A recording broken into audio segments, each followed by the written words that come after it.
Hormuz strait पर Iran की नई शर्त, तेल सप्लाई और जंग के बीच बढ़ता तनाव। मिडिल ईस्ट की जंग अब सिर्फ मिसाइलों तक सीमित नहीं रही। अब दुनिया की सबसे अहम तेल लाइफलाइन हॉर्मुज स्ट्रेट पर भी सियासी शर्तों की तलवार लटक गई है। ईरान ने साफ कह दिया है, अगर जहाज़ों को इस रास्ते से गुजारना है तो पहले अमेरिका और इजराइल के राजदूतों को अपने देश से बाहर करो, वरना रास्ता मुश्किल हो सकता है। नमस्कार, आप देख रहे हैं न्यूज़ 18 राजस्थान का डिजिटल चैनल और आपके साथ मैं हूं वंदना त्यागी। अमेरिका, इजराइल और ईरान के बीच जारी जंग अब 11वें दिन में पहुंच चुकी है और इस बीच ईरान ने दुनिया के सबसे अहम समुद्री रास्तों में से एक हॉर्मुज स्ट्रेट को लेकर नई शर्त रख दी है। इजरायली मीडिया वाईनेट की रिपोर्ट के मुताबिक ईरान की सेना इस्लामिक रेवोल्यूशनरी गार्ड कॉर्प्स ने कहा है कि कुछ देशों के जहाज़ों को इस रास्ते से गुजरने दिया जा सकता है, लेकिन इसके लिए उन देशों को पहले अपने यहाँ से इजराइल और अमेरिका के राजदूतों को निकालना होगा। ईरान का ये बयान ऐसे समय में आया है जब खाड़ी क्षेत्र में जंग का दायरा लगातार बढ़ रहा है और तेल सप्लाई पर खतरा गहराता जा रहा है। हॉर्मुज स्ट्रेट दुनिया का बेहद अहम समुद्री मार्ग है। हर साल दुनिया के करीब 20% कच्चे तेल की सप्लाई इसी रास्ते से गुजरती है। ऐसे में अगर यहाँ किसी तरह की पाबंदी लगती है तो इसका सीधा असर वैश्विक बाजार पर पड़ सकता है। हालांकि अमेरिकी चैनल CNN की एक रिपोर्ट में थोड़ा अलग दावा किया गया है। रिपोर्ट के मुताबिक ईरान इस रास्ते से गुजरने वाले तेल टैंकरों और व्यापारिक जहाज़ों पर सिक्योरिटी टैक्स यानी सुरक्षा शुल्क लगाने की योजना बना रहा है। खासकर उन जहाज़ों से ये शुल्क लिया जा सकता है जो अमेरिका के सहयोगी देशों से जुड़े हैं।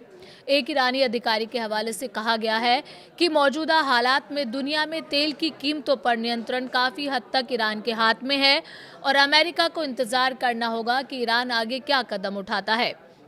अधिकारियों के मुताबिक एनर्जी मार्केट पहले ही अस्थिर हो चुकी है और ईरान तब तक लड़ाई जारी रखेगा जब तक अमेरिका हार मानने की घोषणा नहीं करता।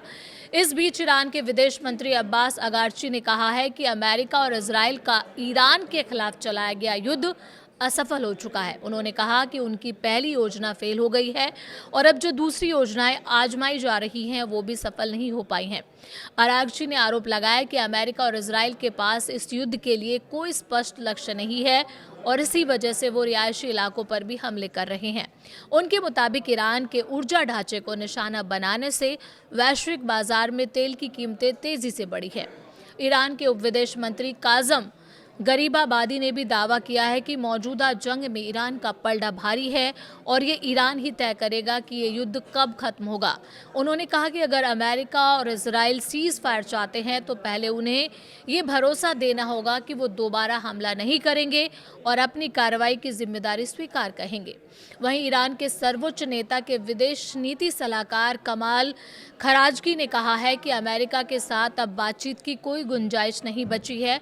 उन्होंने संकेत दिया है कि ये संघर्ष लंबा चल सकता है और ईरान की सेना लंबे युद्ध के लिए तैयार है।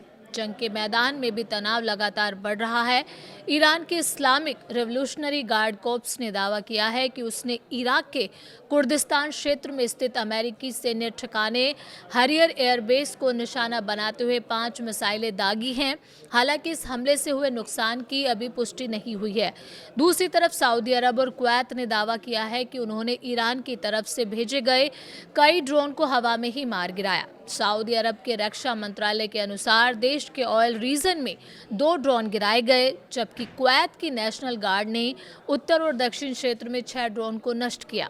संयुक्त अरब अमीरात ने भी कहा है कि उसकी वायु रक्षा प्रणाली ईरान से आने वाली मिसाइल और ड्रोन हमलों को रोकने की कार्रवाई कर रही है। अधिकारियों के मुताबिक युद्ध शुरू होने के बाद से बड़ी संख्या में मिसाइल और ड्रोन दागे गए हैं, जिनमें से अधिकांश को हवा में ही नष्ट कर दिया गया। उधर लेबनान में भी स्थिति बेहद गंभीर बनी हुई है। लेबनान की नेशनल न्यूज एजेंसी के मुताबिक इजराइल फाइटर जेट्स ने रात भर कई इलाकों में हवाई हमले किए। लेबनान के स्वास्थ्य मंत्रालय के अनुसार हालिया हमलों में अब तक 486 लोगों की मौत और 1313 लोग घायल हो चुके हैं। संयुक्त राष्ट्र की एजेंसी यूनिसेफ के मुताबिक इन हमलों में कम से कम 83 बच्चों की मौत और 254 बच्चे घायल हुए हैं। संस्था ने चेतावनी दी है कि अगर हिंसा जारी रही तो बच्चों की मौतों की संख्या और बढ़ सकती है। इजराइल का कहना है कि उसने पिछले एक सप्ताह में हिजबुल्लाह से जुड़े 30 ठिकानों को निशाना बनाया है।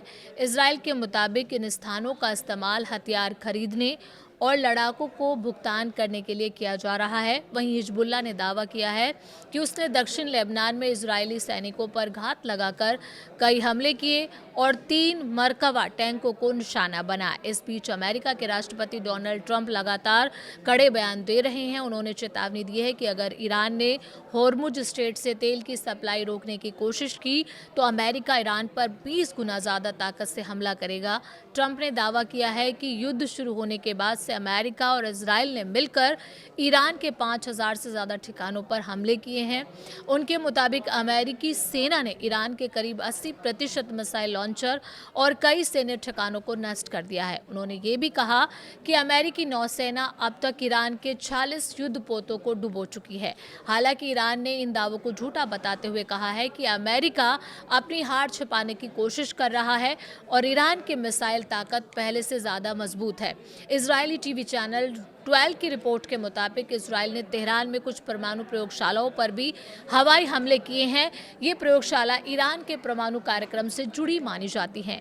इससे पहले अंतर्राष्ट्रीय परमाणु ऊर्जा एजेंसी ने भी कहा था कि ईरान के नतांज परमाणु परिसर के कुछ हिस्सों को हालिया हमलों में नुकसान पहुंचा है। इस जंग का असर अब दुनिया के कई देशों की अर्थव्यवस्था पर भी दिखने लगा है। पाकिस्तान के प्रधानमंत्री शहबाज शरीफ ने बढ़ती तेल कीमतों के कारण सख्त आर्थिक कदमों की घोषणा की है। इसके तहत सरकारी दफ्तर अब हफ्ते में 4 दिन खुलेंगे, स्कूल 2 हफ्तों के लिए बंद रहेंगे और मंत्रियों की सैलरी अस्थायी रूप से रोक दी गई है। सांसदों की सैलरी में भी 25% की कटौती की गई है। मिस्र ने भी घरेलू ईंधन की कीमतों में 30% तक बढ़ोतरी कर दी है। सरकार का कहना है कि मिडिल ईस्ट में जारी युद्ध और समुद्री मार्गों पर खतरे के कारण वैश्विक ऊर्जा बाजार प्रभावित हुआ है। हालांकि इस बीच ट्रंप के बयान के बाद वैश्विक बाजार में तेल की कीमतें कुछ गिरावट भी देखी गई है। अंतर्राष्ट्रीय बाजार में ब्रेंट क्रूड करीब 8.5% गिरकर $92.50 प्रति बैरल पर आ गया है, जबकि अमेरिकी तेल WTI लगभग 9% गिरकर $88.60 प्रति बैरल पर पहुंच गया है। जंग के बीच एक अलग मानवीय घटना भी सामने आई। एशियन कप से बाहर होने के बाद ईरान की महिला फुटबॉल टीम की 5 खिलाड़ियों को ऑस्ट्रेलिया ने मानवीय वीज़ा देकर शरण दे दी है। इन खिलाड़ियों में फतेह में पसंदीदे, जहरा घनबारी, जहरा सरबली, अतेफे, रमजान जाहिद और मोना हमोदी शामिल हैं। दरअसल दक्षिण कोरिया के खिलाफ मैच से पहले इन खिलाड़ियों ने ईरान का राष्ट्रगान नहीं गाया था, जिसके बाद उनके खिलाफ कड़ी कार्रवाई की मांग उठने लगी।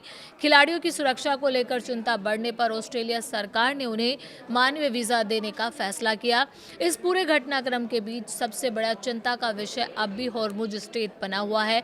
अगर ईरान वास्तव में इस समुद्री रास्ते पर कड़ी शर्तें लागू करता है या जहाज़ों से सुरक्षा शुल्क वसूलना शुरू करता है तो इसका असर सीधे वैश्विक तेल सप्लाई, शिपिंग लागत और दुनिया की अर्थव्यवस्था पर पड़ सकता है। इसी वजह से दुनिया भर के देश खाड़ी क्षेत्र की स्थिति पर करीब नज़र बनाए हुए हैं, क्योंकि होर्मुज स्ट्रेट में उठाया गया कोई भी बड़ा कदम वैश्विक ऊर्जा बाजार और अंतर्राष्ट्रीय राजनीति की दिशा बदल सकता है।